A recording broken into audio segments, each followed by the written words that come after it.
So in the comments of my video about Esther Hicks, I have gotten a number of requests to cover other New Age teachers, including Teal Swan, Bentino Massaro, and Tony Robbins, all of whom, by the way, I write about in my book, New Age Wasteland, in the cult chapter.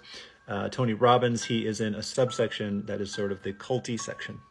So to be perfectly transparent, I never really resonated with Tony Robbins sort of energetically.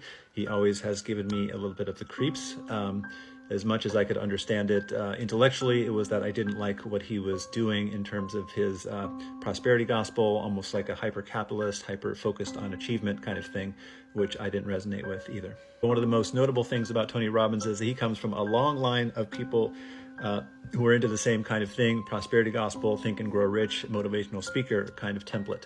He was inspired by a guy named Jim Rohn, who was in turn inspired by a motivational speaker named John Earl Shoaff, who was in turn inspired by a motivational speaker James Breckenridge Jones. JB in turn was inspired by Napoleon Hill of Think and Grow Rich fame. Napoleon Hill was inspired by steel magnate Andrew Carnegie. Carnegie was in turn inspired by railroad baron Thomas Scott. So there's a long line of people sort of preaching the same kind of thing, all of whom, by the way, were white males.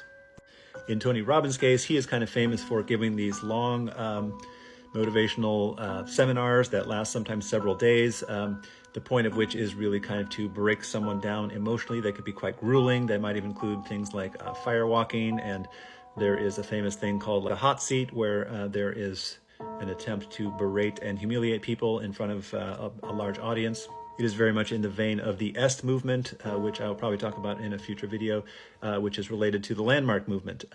Again, there's kind of emphasis in almost like breaking down the person to get at some deeper level of their personality.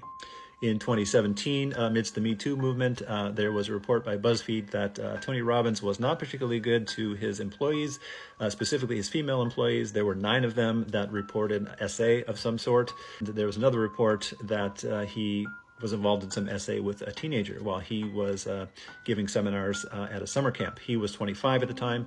The girl was obviously much younger, and she gave a written testimony about all the experiences. They were corroborated by many witnesses at the time. The people at the summer camp, all the higher-ups knew about it.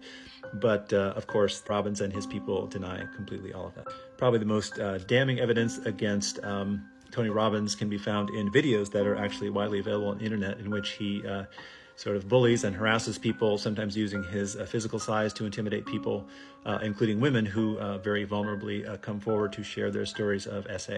In one case, he accused a victim of trying to use all of this stuff to try to control men, and in another case, he implied that the victim might have been acting like a crazy bitch.